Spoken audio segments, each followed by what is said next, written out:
Bismillahirrahmanirrahim. Assalamualaikum warahmatullahi wabarakatuh. Alhamdulillah. Nahmaduhu ta'ala wa nasta'inuhu wa nastaghfiruh.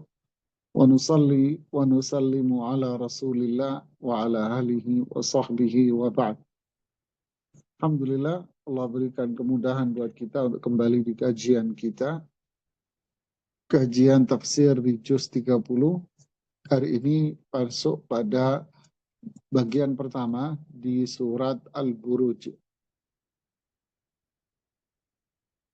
Surat ini dinamai dengan surat Al-Buruj berdasarkan kesepakatan para ulama karena memang dimulai dengan penyebutan Al-Buruj pada ayat yang pertama.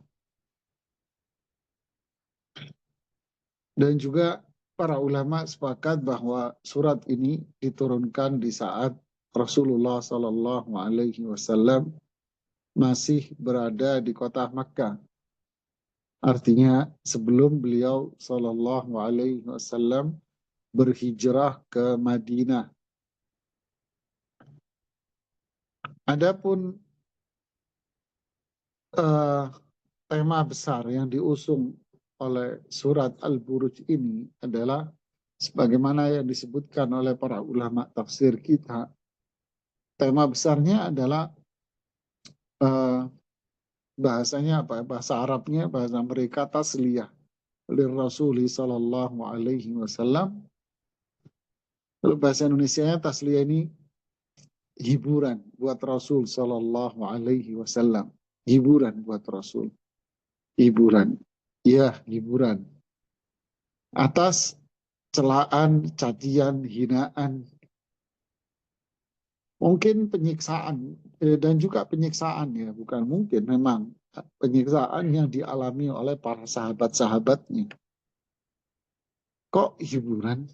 Ya, karena surat ini menjelaskan tentang apa yang dialami oleh umat-umat terdahulu, yaitu mereka yang beriman kepada Allah dan Rasul-Nya, di mana mereka mengalami penyiksaan yang jauh lebih berat dari apa yang dialami oleh Rasulullah SAW dan para sahabatnya.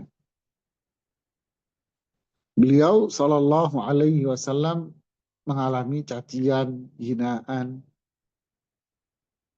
Para sahabatnya ada yang mengalami penyiksaan, tetapi apa yang mereka alami itu masih jauh lah, nggak sepadan, nggak sebanding dengan apa yang dialami oleh umat-umat terdahulu. Mereka jauh lebih berat mengalaminya. Sehingga ini disebut oleh para ulama sebagai hiburan buat Rasul SAW. Seolah-olah Allah ingin mengatakan bahwa wahai Muhammad Rasul SAW, wahai umatnya, para sahabatnya, apa yang kalian alami itu ringan lah. Nggak ada apa-apanya dibanding dengan apa yang dialami oleh umat-umat terdahulu. Sehingga ini memberikan makna pula perintah agar mereka tetap tegar di atas kebenaran itu. Agar mereka tetap komitmen, istiqamah di atas petunjuk Allah, di atas petunjuk Rasulnya Sallallahu Alaihi Wasallam. Adapun perintangan, godaan, cacian, atau mungkin ada penyiksaan yang mereka alami, itu nggak ada artinya dibanding dengan saudara-saudara mereka yang hidup sebelumnya. Mereka jauh lebih berat. Makanya disebut hiburan. Nah, ibarat kita, apa namanya, kalau kita sekarang mungkin ada yang berangkat sekolah dengan mengatakan sekolah saya jauh. Jauh? Iya jauh. Terus kamu sekolah naik apa? Saya sekolah naik angkot. Terus dari mana? Dari rumah, naik angkot, terus turun di sekolah. Oh, kamu sekolah naik apa? Naik motor. Atau naik umum. Atau diantar. Tapi jauh. Kita bilang sekolah kita dulu 2 kilo, 3 kilo, tapi kita jalan kaki. Bahkan ada yang lebih jauh dari itu, tapi kita jalan kaki dulu. Jajanan kamu sekolah? Oh banyak. Kita dulu nggak ada jajanannya. Sekolah nggak punya uang saku. Nggak ada sekarang. Sekolah air minum ada nggak? Dibawain makanan. Dibawain sih. Bawa tumbler, bawa makanan. Kita sekolah dulu, tumbler ada. Termos buat air panas di rumah. Nggak ada air minum. Bawa air minum pakai uang, nggak punya uang. Bawa makanan, di rumah juga nggak ada makanan. Cukup kita sarapan nasi, pakai telur, dadar, pakai kecap. Sudah, berangkat sekolah, sudah nggak ada minum lagi. Paling jajan hanya, dan seterusnya lah. Sehingga kita mengatakan anak sekarang kalau bilang jauh, ya mas, bang, adik, ya kalian ini nggak ada apa-apanya dibanding oleh ayahmu dulu, mamamu dulu sekolah. Ya, dulu sekolahnya jalan kaki. Dulu kalau kamu berangkat sekarang naik apa? Naik pesawat. Kita dulu naik kereta ekonomi. Dan begitulah seterusnya. Seolah-olah semua ini ingin mengatakan bahwa nggak ada apa-apanya kamu dibanding itu. Makanya sejarah itu, ini pelajarannya ya.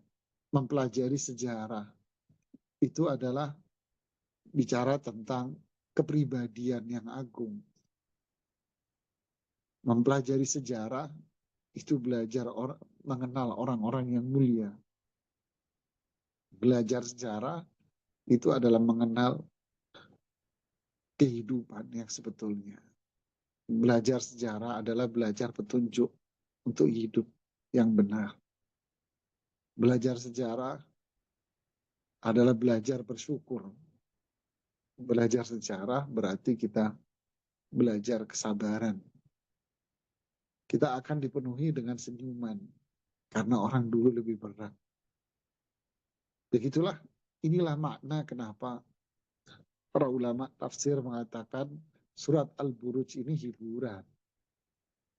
Sehingga mendorong kita untuk semakin rajin belajar, semakin kuat, semakin berusaha kuat untuk menguatkan keimanan, semakin berusaha kuat untuk beramal saleh. Kita dicibir di sekitar kita, kita direndahkan di sekitar kita dibully oleh orang-orang di sekitar kita. Kita mengatakan orang dulu lebih parah. Orang dulu pun akan mengatakan, oh lebih dulu lagi lebih parah. Sebelumnya mengatakan lebih dulunya lagi lebih parah lagi. Begitulah sehingga kita akan tetap senyum dan indah hidup ini. Karena kita punya suri tauladan yang baik buat kita semua. Nah, inilah jamaah. Makanya surat ini di bagian-bagian pertama seperti surat-surat yang lain di juz 30 bicara tentang kekuasaan dan kebesaran Allah di alam semesta. Kemudian dilanjutkan dengan kisah-kisah apa yang terjadi dan apa yang dialami oleh umat-umat terdahulu.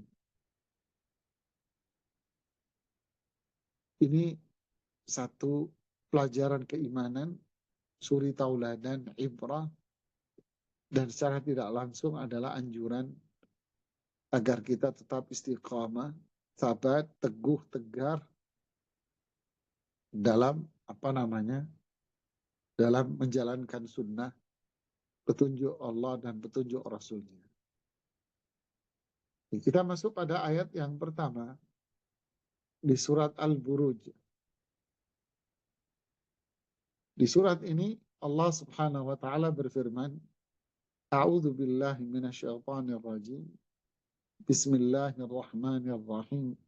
Was-sama'i dzatil buruj. Kalimat ini adalah kalimat sumpah. Ya.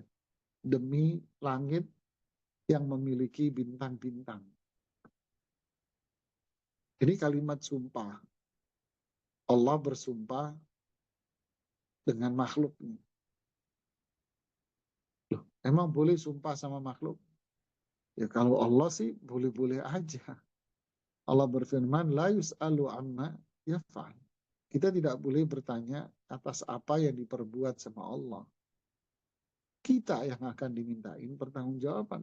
Wahum yus'alu, kita semua yang ditanya.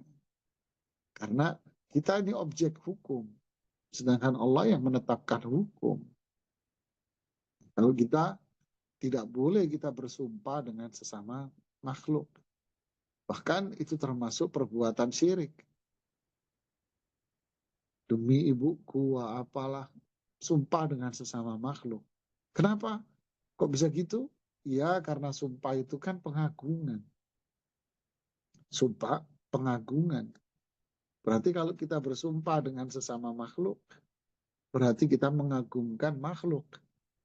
Bukankah itu syirik? Tidakkah kita diperintahkan untuk mengagungkan hanya kepada Allah Subhanahu wa taala semata? Kita hanya mengagungkan Allah Subhanahu wa taala. Kita tidak boleh mengagungkan sesama manusia, tidak boleh. Dan itulah makna dari qasam, sumpah. Ya. Adapun Allah bersumpah dengan makhluknya, menunjukkan bahwa makhluknya ini adalah makhluk yang besar di mata Allah. Allah bersumpah atas nama langit, ya, karena langit itulah ciptaan Allah yang paling besar. As-sama abanainaha bi'aidin. Allah membangun langit ini dengan kekuatan.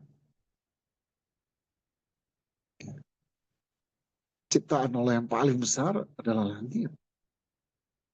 Apalagi kita kecil. Ya. Kemudian Allah jelaskan Dzatil buruj, langit yang memiliki bintang. Imam As-Sa'di rahimahullah mengatakan Dzatul manazil al-mustamilah ala manazil syamsi wal qamar. Bintang-bintang ini memiliki poros-porosnya. Ada posisi-posisinya. Di mana posisi-posisi itulah yang akan menjadi perputaran matahari dan bulan. Wal kawakib al-muntazimah fi sayriha. Dan bintang-bintang lainnya yang memang perputarannya sudah ditentukan sesuai dengan keagungan kebesaran Allah. Ala akmali tartib, dengan pengaturan yang sempurna. Wa nidhamin dal ala kamali qudratillahi ta'ala wa rahmatih. Dan ini semua menunjukkan kekuasaan kebesaran Allah Subhanahu wa taala dan kasih sayang Allah. Karena ini semua bermanfaat. Bintang, keberadaan bintang di situ sangat besar manfaat buat manusia. Perputaran matahari apalagi, perputaran bulan apalagi. Itu menunjukkan perputaran tahun, bulan, waktu, jam, dan seterusnya. Wasiat ilmihi wa hikmati menunjukkan ilmu Allah yang luas. Allah tahu apa yang terjadi di balik perputaran itu semua. Bahkan tidak ada daun yang jatuh pun kering maupun basah. Melainkan Allah tahu. Dan semua Allah menetapkan itu sesuai dengan hikmahnya. Ini sesuai dengan sifat hikmah, bijaksana pada Allah. Dan itu baik buat kita semuanya. Ini ayat yang pertama. Adapun ayat yang kedua Allah berfirman, wal yaumil mau'ud, dan demi hari yang telah dijanjikan. Masih kembali pada kalimat sumpah. Allah bersumpah dengan hari yang dijanjikan. Apa yang dimaksud dengan hari yang dijanjikan? Imam Sa'di mengatakan, wahwa yaumul qiyamah. Itulah hari kiamat yang telah dijanjikan. Dan ini pendapat yang disepakati oleh para ulama tafsir semuanya. Semua ulama tafsir sepakat bahwa maksud dari hari yang dijanjikan di sini adalah hari kiamat. Kenapa? Alladzi wa'adallahu al-khalqa Allah telah menjanjikan kepada semua makhluk an yajma'ahum fih. Allah akan kumpulkan semua manusia di hari itu. Wa yadumma fihi awwalahum wa akhirahum. Manusia yang pertama Adam sampai manusia yang terakhir pun akan dikumpulkan semua jadi satu oleh Allah Subhanahu wa taala di satu tempat. Qasihim wa danihim. Mereka yang dianggap memiliki kedudukan yang tinggi maupun mereka yang dianggap sebagai orang yang strata bawah, semuanya akan dikumpulkan jadi satu. Kelas penguasa sama rakyat jelata. Orang dianggap kaya, dianggap miskin semua. Berdarah biru maupun berdarah wajar, semua dikumpulkan jadi satu. Alladzi la yumkin an yataghayyar. Janji Allah ini tidak akan bisa meleset ataupun dirubah, diganti, nggak mungkin. Wala yukhlifullahul mi'ad. Allah tidak akan mengingkari janjinya. Lalu apa hikmah penyebutan ini? Pertama, kalau ayat pertama menunjukkan rububiyah, yaitu keagungan Allah pada penciptaannya. Nah, ini kita wajib beriman bahwa tidaklah ada sesuatu pun yang ada di alam semesta melainkan Allah yang menjadikan itu ada dari tidak ada. Dan semua yang mengatur perputarannya dan semua yang merencanakan Allah, menjalankan Allah, yang mengatur Allah, yang menunjukkan bahwa dialah zat yang maha berkuasa. Inilah namanya rububiyah. Dan kita wajib meyakini itu, dan inilah yang disebut dengan nama tauhid. Mengesahkan Allah dalam hal semua ini hanya sama Allah. Tidak ada kata-kata yang mengatakan, oh di sini ada kekuatan super yang bisa mengendalikan alam. Yaitu wali-wali kutub yang diyakini oleh mereka-mereka yang punya keyakinan tasawuf. Ini syirik dalam rububiyah Allah yang luar biasa, syirik besar. Tidak ada yang bisa mengatur alam. Tidak ada yang bisa mengendalikan alam. Ya, tidak ada. Ya. Mengatur hujan, mengatur musim panas, mengatur ini, itu, kematian, kehidupan. Tidak ada, Allah yang mengatur semuanya. Oh Habib Fulan begini, oh ini kutub Fulan wali kutub. Tidak. Itu syirik besar. Murtad orang yang meyakini hal yang seperti itu. Berbahaya. Karena inilah rububiyah Allah. Alhamdulillahi Rabbil Alamin. Kemudian adanya hari kiamat adalah mendorong kita untuk menjadi hamba Allah yang beriman. Wa amma man khafa maqama rabbih wa nahan nafsa 'anil hawa. Manusia yang takut di mana nanti dia akan kembali berhadapan dengan Allah. Wa nahan nafsa 'anil hawa, maka dia akan mencegah hawa nafsunya, bisikan syaitan untuk mengendalikan dirinya, untuk mengatur dirinya. Tidak. Dia akan kembali kepada Allah dan Rasulnya. Kembali kepada petunjuk Allah dan Rasulnya. Aturan Allah dan aturan Rasulnya. Karena itulah yang menjadikan kita selamat ketika kita kembali di hadapan Allah Subhanahu wa Ta'ala. Iman dengan hari akhir, itulah kekuatan dalam hati. Dan itulah yang mengatur kehidupan kita dan sikap sehari-hari kita agar kita menjadi manusia yang berjalan di atas petunjuk Allah dan Rasulnya. Dan itulah keselamatan di hari kelak nanti. Yang ketiga, yaitu pada firman Allah Subhanahu wa Ta'ala, wa syahidin wa masyhuda, dan yang bersaksi dan yang disaksikan. Ayat yang ketiga ini masih dalam konteks sumpah. Allah bersumpah dengan yang bersaksi dan yang disaksikan. Apa yang dimaksud dengan yang bersaksi? Siapa yang dimaksud yang bersaksi? Dan siapa yang dimaksud dengan yang disaksikan di sini? Objek kesaksian. Kesaksian itu kan sesuatu yang apa namanya? Yang dilihat. Ya. Kesaksian itu kan sesuatu yang diketahui dan dilihat. Syahid berarti orang yang bersaksi yang melakukan. Masyhud adalah objek dari kesaksian itu. Apa yang dimaksud di sini? Imam Sa'di mengatakan, syamula hadza kullu man ittasafa bihadzal wasfi. Yang dimaksud dengan kesaksian di sini baik yang bersaksi maupun objek dari kesaksian, itu meliputi semua yang masuk dalam sifat itu. Semua yang masuk dalam sifat itu. Yaitu orang yang melihat dan orang yang dilihat. Sesuatu yang dilihat, sesuatu yang melihat, dan sesuatu yang dilihat.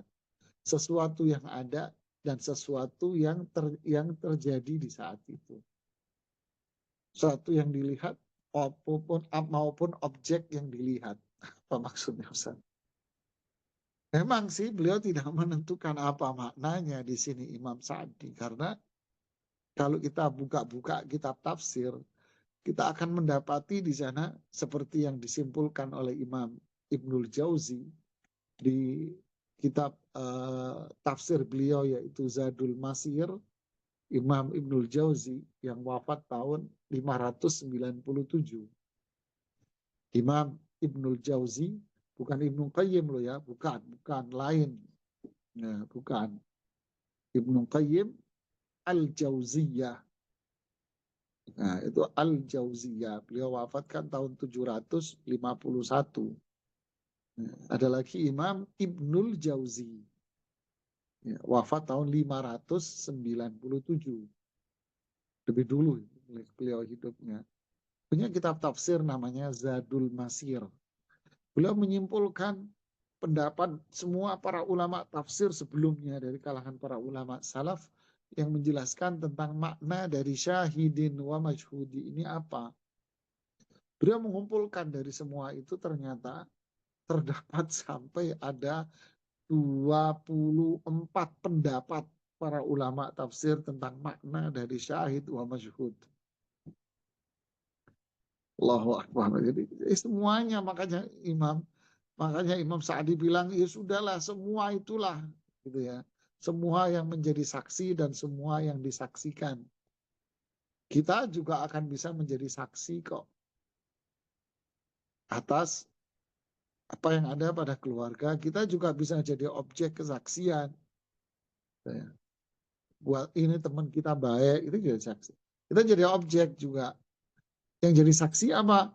Ya, tangan kita, mulut kita, kuping kita, telinga kita. Gitu.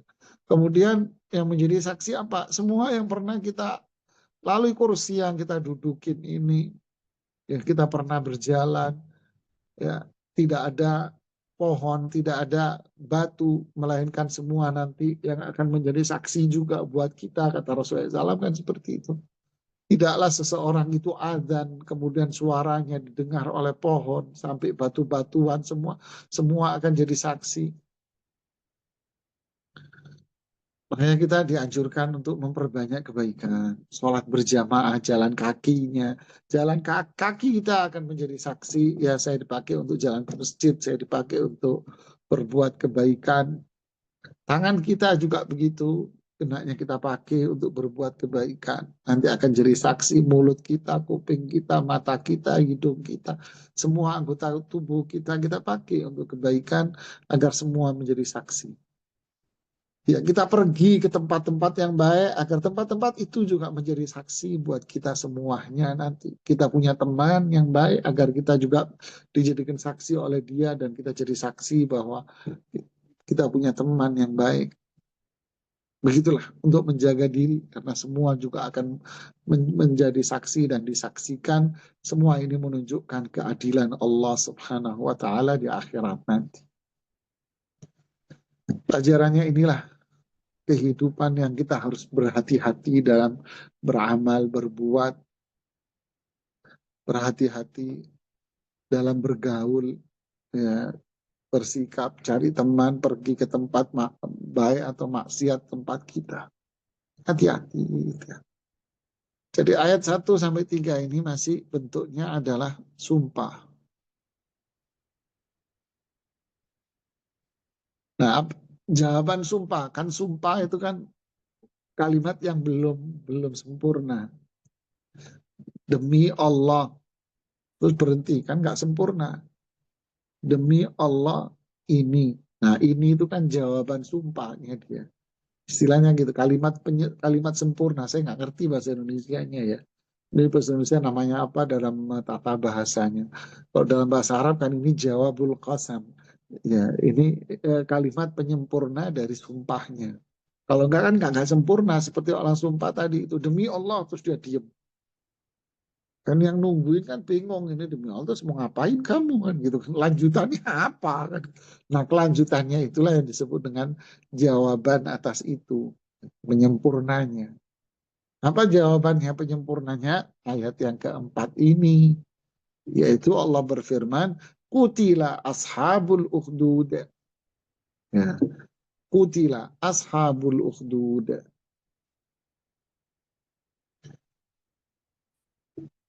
Kutila, apa artinya di sini kutila?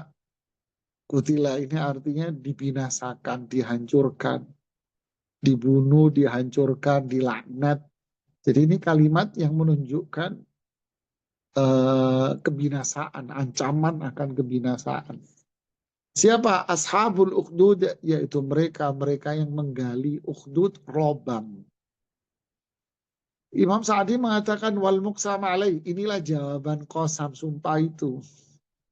Ma tadammanahu hadzal qasam min ayatillahil bahira wa hikamihil zahira wa rahmatihil wasi'ah. Ini jawaban atas sumpah akan tanda-tanda kekuasaan Allah yang besar, hukum-hukum Allah yang terlihat, kasih sayang Allah yang luas, yang tadi itu, sumpah-sumpah yang tadi itu, inilah jawabannya.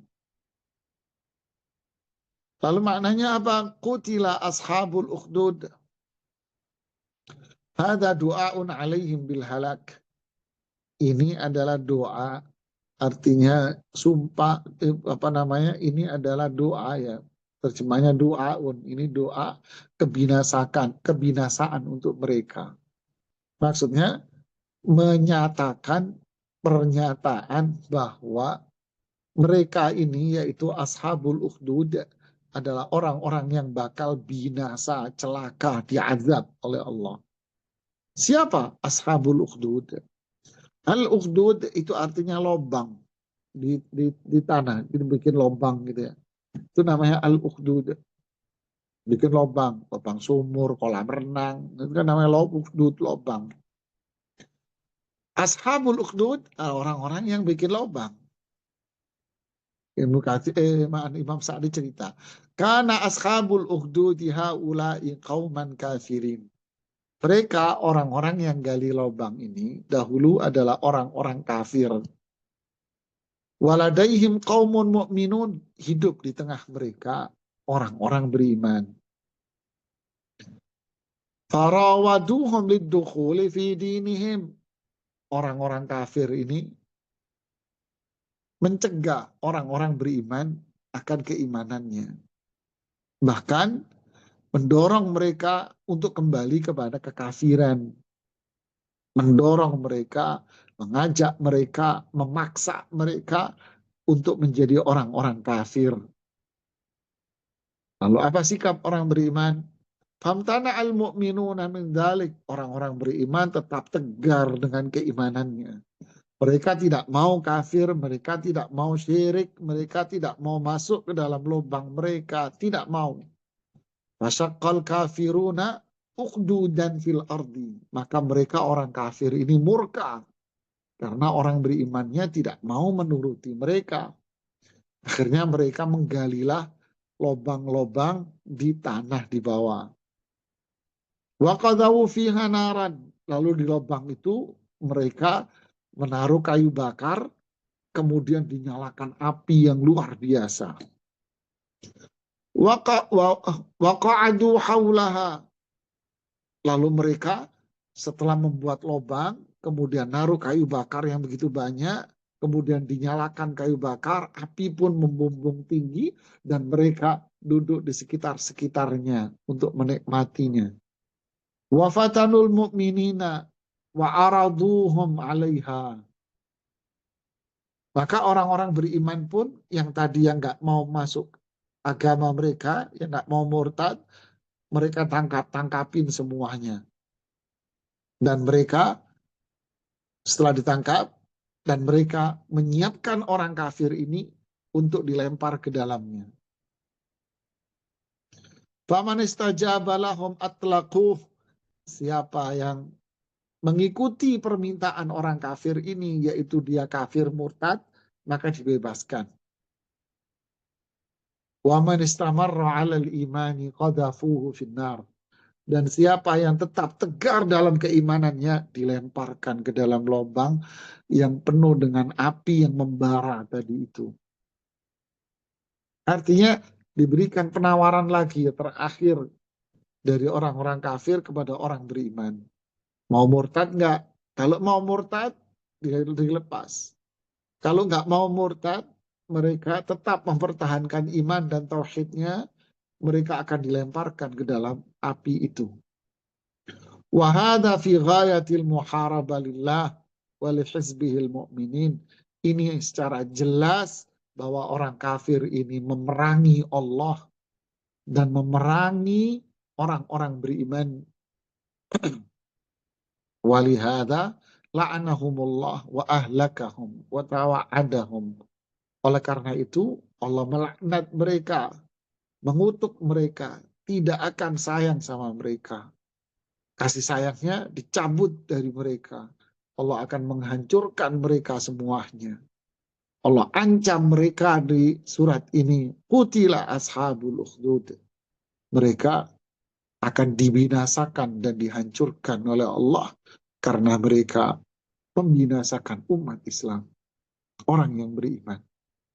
Begitulah jamaah sampai hari ini, sampai hari kiamat, bahwa orang-orang kafir itu dan orang-orang musyrik tidak akan suka dengan orang yang beriman.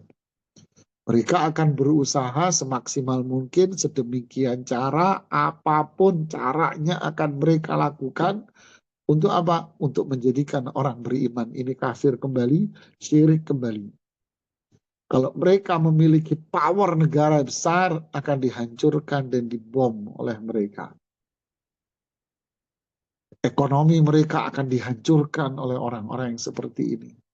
Kalau kelompok masyarakat akan diintimidasi orang-orang yang seperti ini. Dibully, ya, dihina habis-habisan, serangan-serangan media sosial luar biasa terhadap kelompok orang beriman yang tegar dalam keimanan dan tauhidnya. Tapi tentu setelah kejadian ini di umat Rasulullah SAW tidak mengalami seperti ini. Paling hanya sebatas kita dibully, dicaci, dihina. Kok negara-negara lain seperti Palestina dibom dan mereka langsung wafat, ya kan? Dan mereka meninggal dalam kondisi mempertahankan keimanannya. Di Burma umat Islam dibantai sama mereka, orang-orang Hindu, Buddha, mereka wafat dalam kondisi keimanannya. Inilah gambaran bahwa orang kafir tidak akan suka dengan orang beriman. Orang yang syirik tidak akan suka dengan orang yang bertauhid. Inilah orang beriman akan mengalami cobaan. Jadi ini yang disebut tasliyah. Itu apa Ibu? Musibah yang kalian alami nggak sampai seperti ini. Ya, musibah yang kalian alami nggak sampai seperti ini kok. Ya, di negeri kita di Indonesia atau negeri paling mentok dibully, dihina, dicibir, caci maki. Ya, kecuali yang di Palestina dan di negara lain yang mengalami pembantaian, mereka akan mendapatkan pahala yang begitu besar. Mereka wafat sebagai orang beriman yang terzalimi. Makanya kita mendoakan semoga mereka mendapatkan syahadah, husnul khatimah. Ya inilah jamaah gambaran bahwa orang yang beriman itu pasti akan mengalami cobaan. Nah, ayat yang selanjutnya ini gambaran mereka an-nari dzatil waqud, bahwa orang-orang ashabul ukhdud itu menyalakan api dzatil waqud yang apinya membara-bara. Idhum 'alaiha qu'ud, di mana mereka duduk-duduk di samping-sampingnya. Wa hum 'ala ma yaf'alun bil mu'minina syuhud, mereka menyaksikan atas apa yang mereka lakukan terhadap orang beriman. Tadi itu ditawari, yang masih mempertahankan iman dilempar dan mereka nonton seperti tontonan-tontonan, ditonton, mereka tertawa terbahak-bahak. Wa ma naqamu minhum illa an yu'minu billahil azizil hamid. Kenapa mereka melakukan itu? Ya tidak ada tujuan apapun, bukan karena dunia, bukan karena ketampanan, bukan karena ketenaran, bukan. Tapi karena orang-orang ini beriman kepada Allah Al-Aziz Al-Hamid. Mereka beriman sama Allah, beriman dengan nama-nama Allah dan sifat-sifatnya, bertauhid kepada Allah. Karena iman dan tauhid inilah mereka akhirnya jadi objek sasaran bagi orang-orang kafir. Tapi orang beriman akan bangga dengan mendapatkan itu karena dia dalam posisi iman dan mempertahankan imannya. Hada min a'dham ma yakunu minat tajabbur wa qasawatil qalb. Ini menunjukkan bahwa orang kafir itu adalah orang yang super zalim dan hati mereka keras. Tapi yang dituduh orang beriman, orang yang kasar, orang yang ekstrim, orang apa namanya teroris.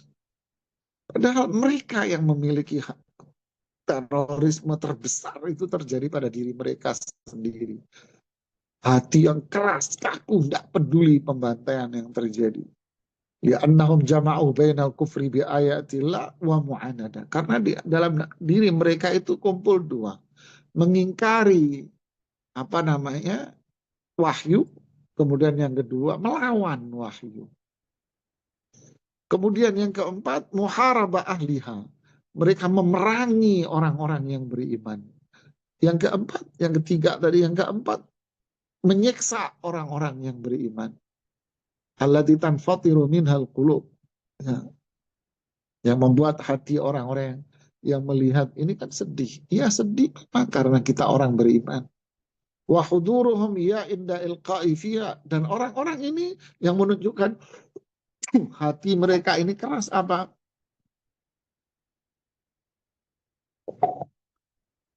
Menyaksikan penyiksaan itu. Mereka nonton, disaksikan, oh tuh orang Islam kita siksa.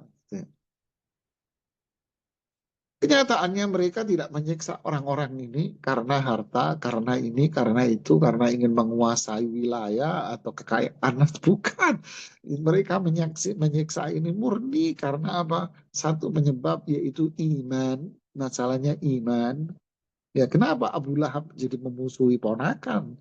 Padahal sebelumnya Abu Lahab sangat sayang sama ponakannya yaitu Rasulullah SAW. Bahkan kedua putranya dinikahkan sama dua putri Rasul SAW. Tapi setelah itu, waduh, dua putranya disuruh menceraikan, kemudian mencaci maki Rasulullah SAW dan dia sendiri mencaci, mencela, dan segala macam. Padahal dulu sangat-sangat sayang. Apa penyebabnya? Iman dan tauhid.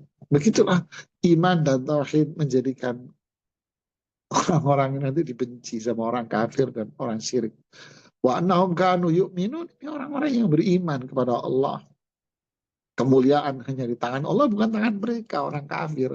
Al-Aziz, Izzah, kemuliaan, kekuatan di tangan Allah, bukan tangan mereka. Hamid yang patut dipuji dengan sifat-sifatnya, perbuatannya, ucapannya. Hanya Allah subhanahu wa ta'ala yang kita puji. Ya, inilah orang beriman yang bertauhid. Tapi iman tauhid itulah yang akhirnya menjadikan orang-orang ini disiksa sama orang-orang kafir. Begitulah seterusnya sampai hari kiamat kelak. Subhanallah.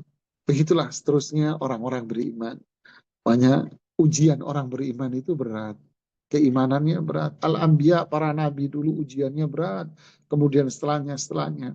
Tapi kesabaran inilah yang menjadikan orang-orang beriman ini berjalan menuju surga dengan penuh kemudahan. Fajazahum bima sabaru jannatan wa harira. Allah akan balas dengan kesabarannya. Orang-orang ini itu surga. Man yatasabbar sabirullah. Siapa yang berdoa minta dikarunia kesabaran, Allah akan kasih kesabaran. Doa Rasulullah SAW yang musabbital qulub, tsabbit qulubana ala dinik. Wahai zat yang bolak-balikkan hati, teguhkan hati kita di atas iman dan ketakwaan.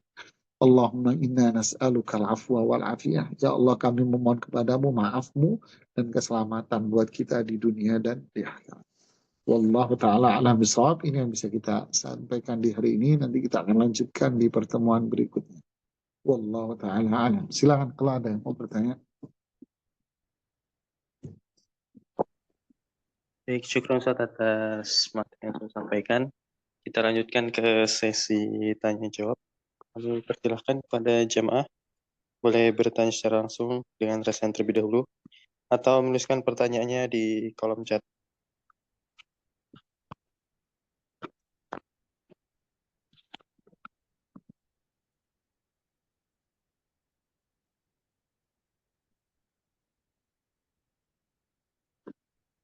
Monggo kepada para jamaah.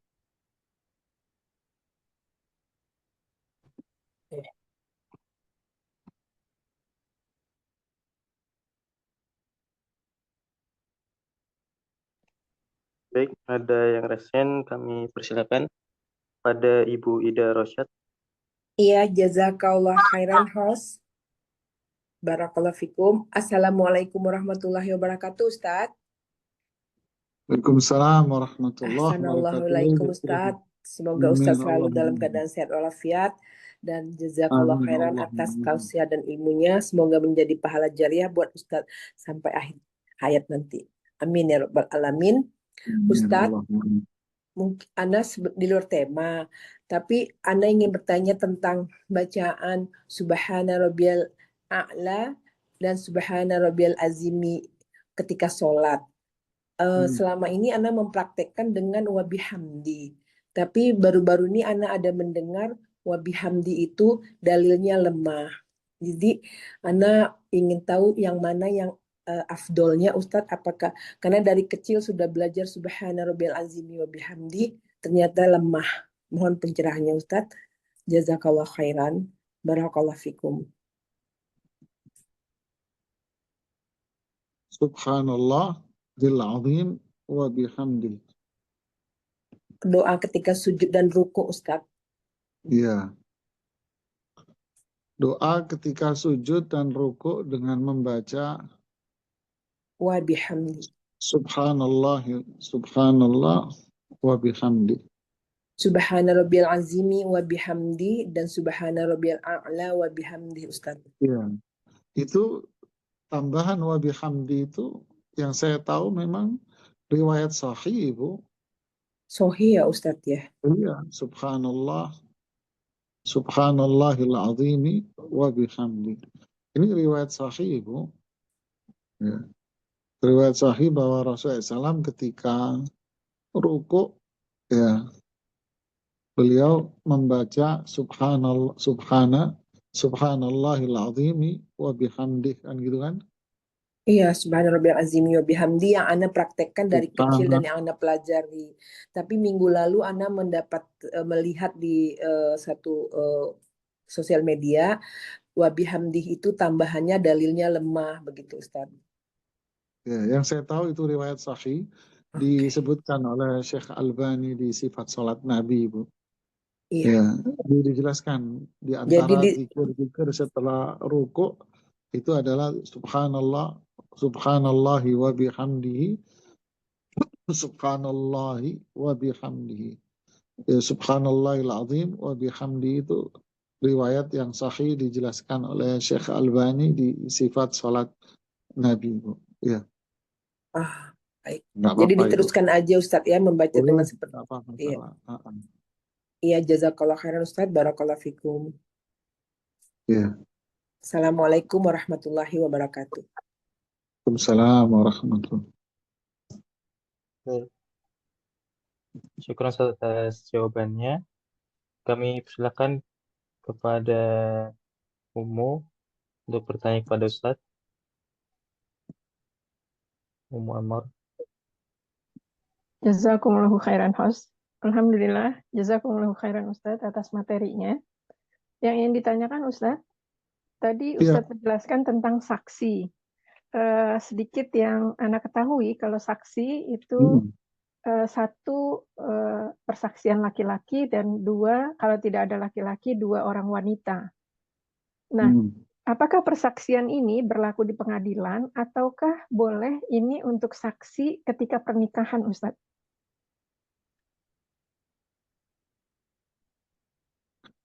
Iya, saksi dalam pernikahan. Saksi dalam pernikahan itu ditentukan, itu hanya untuk laki-laki saja. Ya, tidak boleh perempuan menjadi saksi dalam pernikahan.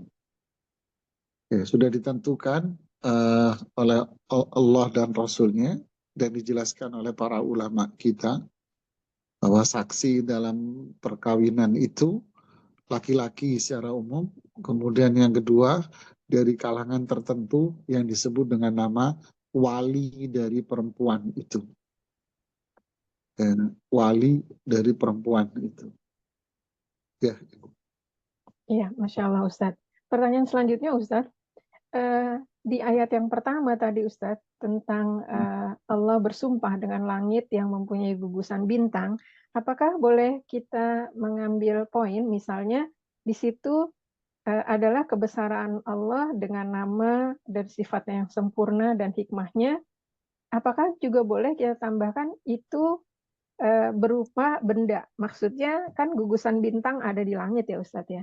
Maksudnya Allah bersumpah dengan makhluk atau benda itu juga dari yang tersurat di ayat ini Ustadz. Jadi selain nama Allah juga bendanya Allah bersumpah dengan itu. Terus maksud pertanyaannya apa yang ingin ditanyakan sisi apanya? Poinnya apakah boleh disimpulkan seperti itu ataukah karena tadi mungkin kurang lengkap mendengarnya Ustadz. Tadi ya, cuma jadi mendengar. Allah bersumpah dengan makhluknya. Apa makhluk Allah yang dijadikan objek sumpah? Banyak. Ada langit, ada mataharinya, ada bulannya, ada bintang-bintangnya. Kemudian ada waktu itu sendiri. Ada malam, ada siang, kemudian ada subuh, ada waktu duha, dan sebagainya.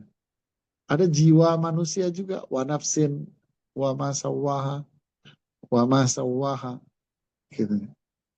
Bumi, langit, lautan, dan kan semua dijadikan objek sumpah oleh Allah Subhanahu wa Ta'ala, dan bagi Allah itu boleh-boleh saja.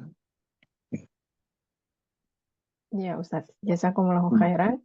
Yang Ya, selanjutnya Ustadz, yang tadi disebutkan bahwa seorang mukmin yang beriman itu akan diuji. Dan bolehkah seperti ini Ustadz, bahwa manusia, seorang mukmin di dunia itu tanda kutip pasti menderita. Artinya dia banyak harus menjauhi apa-apa yang Allah larang, walaupun yang dilarang tidak banyak. Apakah kesimpulan seperti itu bahwa kalau kita banyak menderita, artinya bisa jadi itu memang kita menjalankan sunnah. Apakah seperti itu? Boleh Ustadz? Jazakumullahu khairan. Ya, memang ada satu statement menarik seperti ungkapan dari siapa namanya, Syekh Sulaiman Ar-Ruhaili ketika menyampaikan kajian di Indonesia. Beliau bilang, ciri ahlul iman, ciri orang yang beriman, bertauhid, ciri orang yang menjalankan sunnah Rasul SAW itu pasti dicela, tidak disukai oleh banyak orang. Makanya disebutkan dalam hadis, orang yang berpegang teguh dengan sunnah Rasul SAW kalqabidi ala jamrah, seperti orang yang berpegang dengan jamrah. Jamrah itu bara api, gitu. Ya, berpegang dengan bara api. Jadi orang yang bertauhid, orang yang komitmen dengan sunnah Rasulullah SAW, akhirnya jadi objek buli-bulian gitu. Yang menunjukkan bahwa, oh dia orang benar. Tapi kalau sosok orang yang diterima oleh semua kalangan, semuanya nerima, berarti nggak beres nih orang. Ini orang ada nggak beresnya, semua nerima kan nggak mungkin. Kenapa? Karena seperti ungkapan Imam Asy-Syafi'i rahimahullah mengatakan keinginan manusia itu nggak mungkin bisa kita jangkau. Kita nggak bisa untuk menggapai semua manusia biar suka sama saya, kan nggak mungkin. Nah, ketika si fulan ini bisa membuat semua orang senang, berarti kan nggak benar. Dong kita jual makanan aja, ada yang doyan, ada yang nggak doyan. Restoran, ada yang suka dengan restoran ini, ada yang nggak suka sama restoran masakannya. Sama. Loh sekarang ya, ini satu hal yang cukup detail para ulama menilainya dari sisi. Jadi kalau ada orang dibully, dicela, kenapa dia bully, dicela? Karena fisik? Bukan. Karena hartanya? Bukan. Karena apa? Karena dia tauhid. Karena dia menjalankan sunnah. Wah berarti ya benar kamu. Sudah. Nggak usah kita pusing. Itu yang disebut dengan nama kata hiburan tadi itu oleh para ulama. Ya, barakallahu fiik. Masya Allah. Ya Ustadz, jazakumullahu khairan. Boleh satu lagi Ustadz, singkat, Ya tapi boleh, tidak silakan. terkait materi. Ya. Assalamualaikum warahmatullahi wabarakatuh. Ustadz mohon nasihatnya. Apabila ada dalam anggota keluarga, dia laki-laki, kakak laki-laki, dia bilang begini sama ayah, bolehkah dia meminta harta warisannya nanti kalau nanti orang tua meninggal, dia tidak usah dapat lagi. Karena dia pingin mengembara dan pingin membuka usaha. Jadi kalaupun nanti tidak kembali, mohon diikhlaskan. Bicaranya seperti itu, Ustaz. Apakah ini diperbolehkan kalau memang ayah kami memberikan dia sebagian hartanya dan nanti dicatat tidak usah mendapat warisan lagi? Jazakumullahu khairan atas nasihat Ustaz. Inna lillahi wa inna ilaihi raji'un. Mohon maaf atas jawaban saya ya. Ini menunjukkan dia ini anak durhaka. Inna lillahi wa inna ilaihi raji'un. Mohon maaf dengan jawaban saya. Ini adalah anak durhaka. Kenapa dia mau meninggalkan orang tuanya? Mau mengembara kayak bahasa film-film zaman jadul dulu aja. Ya. Kenapa dia mau meninggalkan orang tuanya dan gak mau balik dan gak usah nanya saya pergi kemana? Menunjukkan bahwa dia ini tidak berbuat baik sama orang tuanya. Menunjukkan bahwa dia ini tidak berbakti sama kedua orang tuanya sehingga dia mau berlepas diri. Terlepas apapun yang dilakukan oleh orang tuamu, mau orang tua Anda sebut orang tua, mohon maaf ya, preman, atau orang tua Anda nggak benar, jahat, terlepas apapun, kita diperintahkan untuk berbakti sama kedua orang tua kita, walaupun orang tua kita non-muslim, ibaratnya begitu. Dan di ayatnya begitu. Sekarang Anda mau meninggalkan mereka, inna lillahi wa inna ilaihi raji'un. Sengsara hidup Anda. Ya, kemudian yang kedua, Anda menuntut harta sama orang tua Anda, yang harusnya Anda yang mengayomi orang tua Anda. Ini kedurhakaan yang kedua. Yang ketiga, Anda mau ingin mengambil paksa harta orang tua Anda. Ini kezaliman, bukan durhaka lagi. Ini zalim. Ya, jadi tidak ada istilah waris di situ. Waris itu setelah wafat orang tua Anda. Jadi saya menasihati, jangan Anda lakukan itu. Jangan, Anda jadi binasa nanti. Masalah apapun Anda dengan orang tua Anda, jadilah anak yang berbakti. Apapun yang terjadi dengan orang tua Anda, sabarlah. Itu tidak akan mencabut status dia sebagai orang tua. Tidak.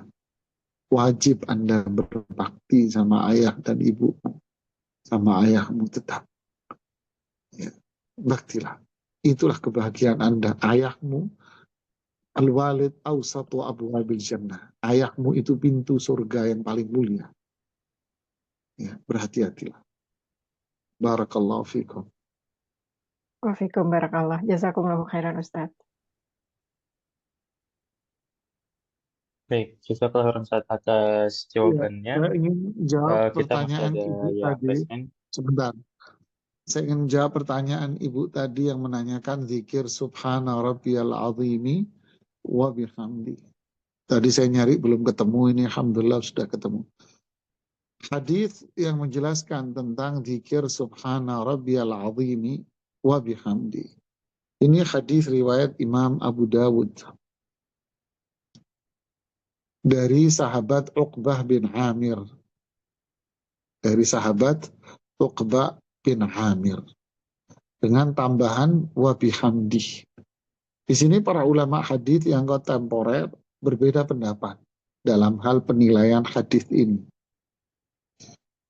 Mohon maaf saya tadi salah kutip. Syekh Albani menilai bahwa hadis ini, riwayat Imam Abu Dawud ini, beliau nilai sebagai hadis yang dhaif, lemah. Ya, beliau menilai ini hadis yang lemah. Ya. Kemudian apa namanya? Kemudian yang lainnya seperti Syekh Syuaib Al-Arnaud juga bikin penilaian terhadap hadis ini di Sunan Abi Dawud. Beliau menilai hadis ini hasan, tidak sampai dhaif, lemah.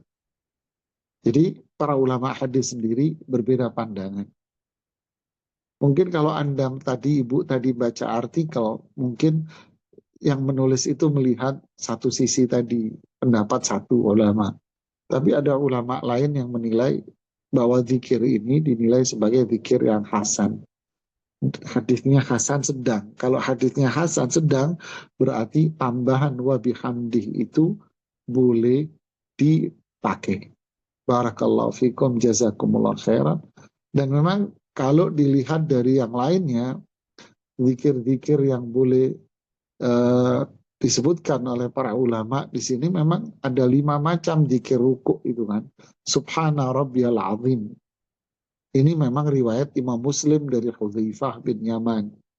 Sedangkan tambahan wa bihamdi itu riwayat Abu Dawud dari Uqbah bin Amir. Nah, ternyata Syekh Albani pun di sahih di riwayat Abu Dawud beliau menyebutkan hadis itu dhaif. Tetapi di sifat sholat Nabi beliau menilai hadisnya sahih. Jadi benar juga nih saya menyebutkan tadi ya, nggak salah ya. Jadi ini ada lagi literasi lagi menyebutkan bahwa memang Syekh Albani mensahihkan di kitabnya sifat sholat Nabi. Tetapi di dalam riwayat Abu Dawud beliau menyebutkan hadis itu dhaif. Dan ini manusia lah, beliau juga manusia ya. Ya, kemudian ada zikir-zikir lain selain dari itu ya. Wallahu taala alam, intinya boleh Anda memakai zikir itu. Ya. Barakallahu fiik. Silakan yang lainnya. Baik, syukur Ustaz atas jawabannya. Kami silakan kepada Ibu Lisda, bisa bertanya kepada Ustaz. Assalamualaikum Ustaz.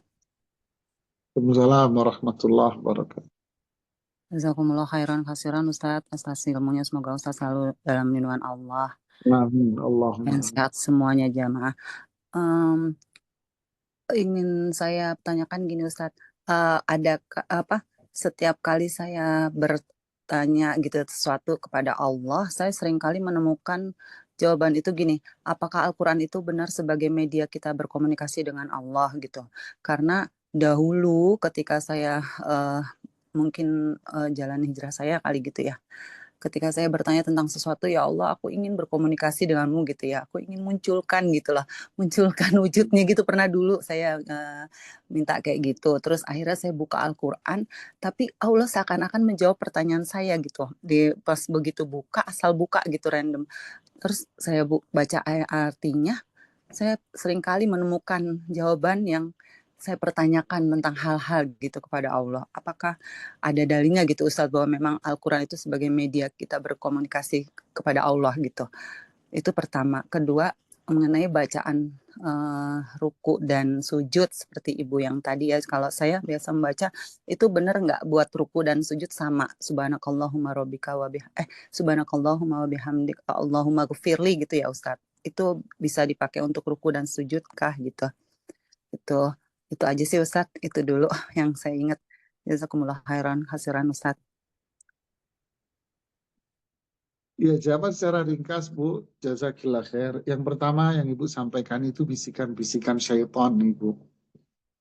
Ya, Ibu harus membuang bisikan-bisikan syaitan. Ya, apakah gimana caranya saya mau komunikasi sama Allah? Itu bahaya Bu. Karena itu yang ditanyakan orang-orang kafir dulu kepada Rasulullah SAW. Orang Yahudi, orang Nasrani, orang musyrik dulu nanya sama Rasulullah SAW seperti itu. Mana Tuhanmu? Mana bentuk nyata dari Tuhanmu? Saya mau komunikasi sama Tuhanmu. Nah, itu hati-hati Ibu. Itu bisikan syaitan Ibu.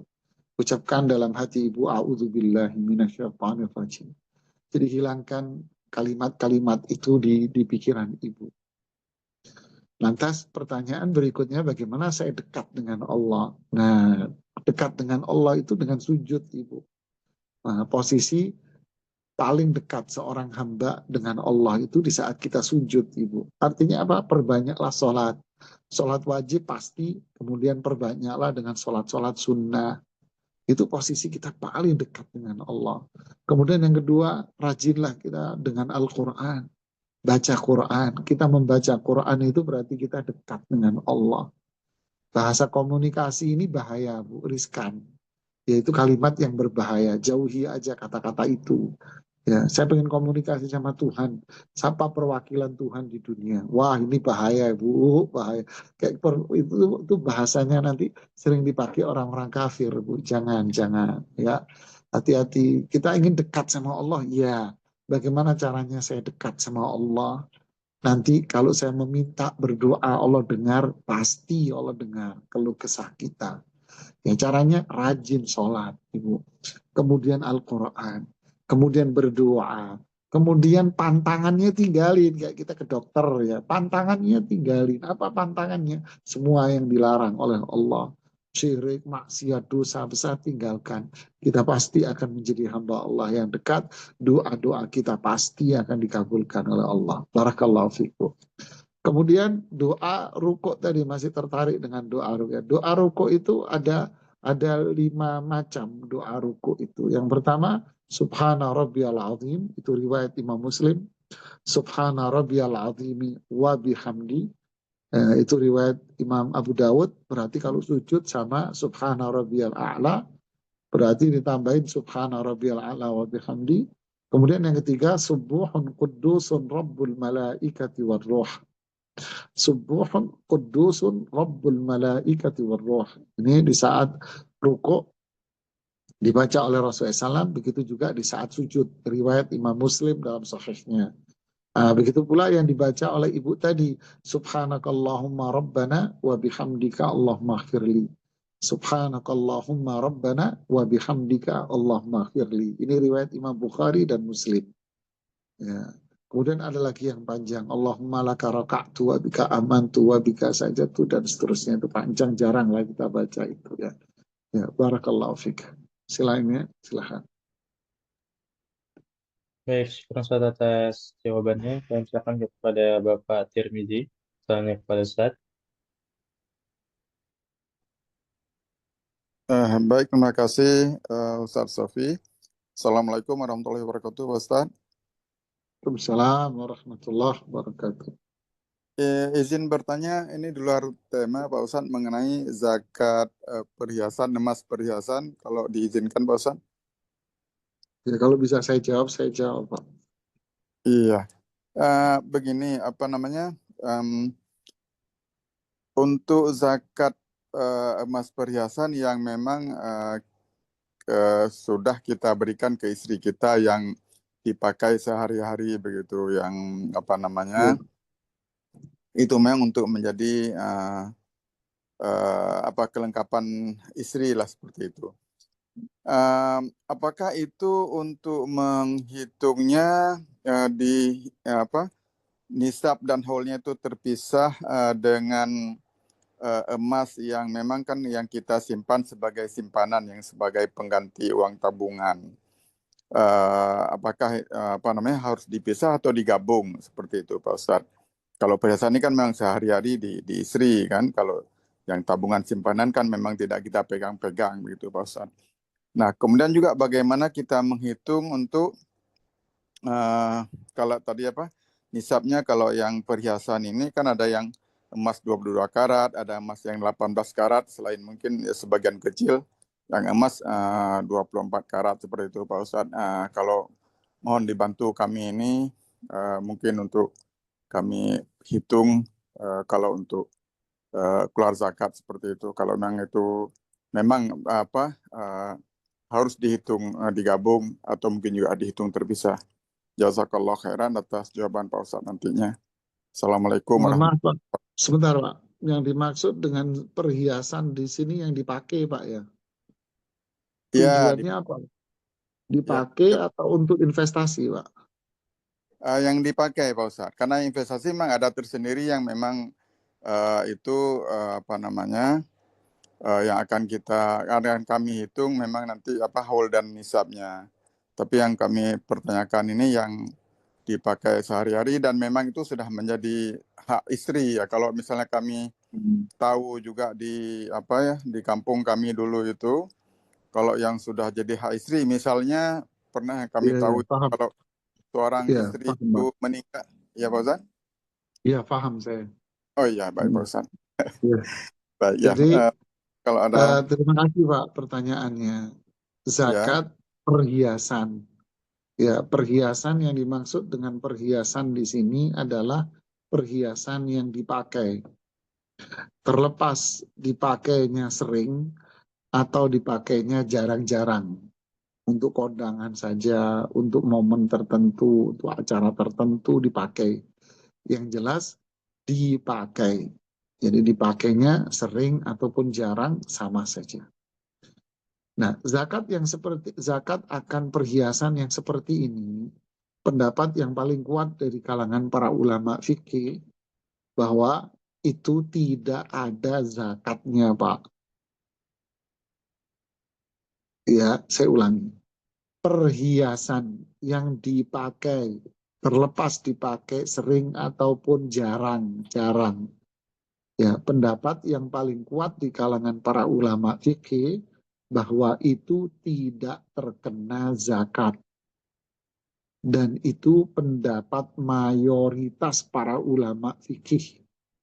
Ya, hampir mayoritas para ulama fikih berpendapat itu. Dan juga pendapat banyak dari kalangan sahabat. Nah, inilah pendapat yang dipakai paling kuat. Tentu mereka semua memiliki dalil, makanya ini pendapat mayoritas para ulama. Jadi kesimpulannya Pak, tidak ada zakatnya.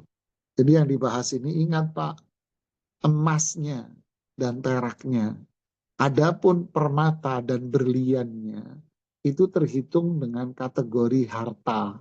Dia masuk harta yang terkena zakat.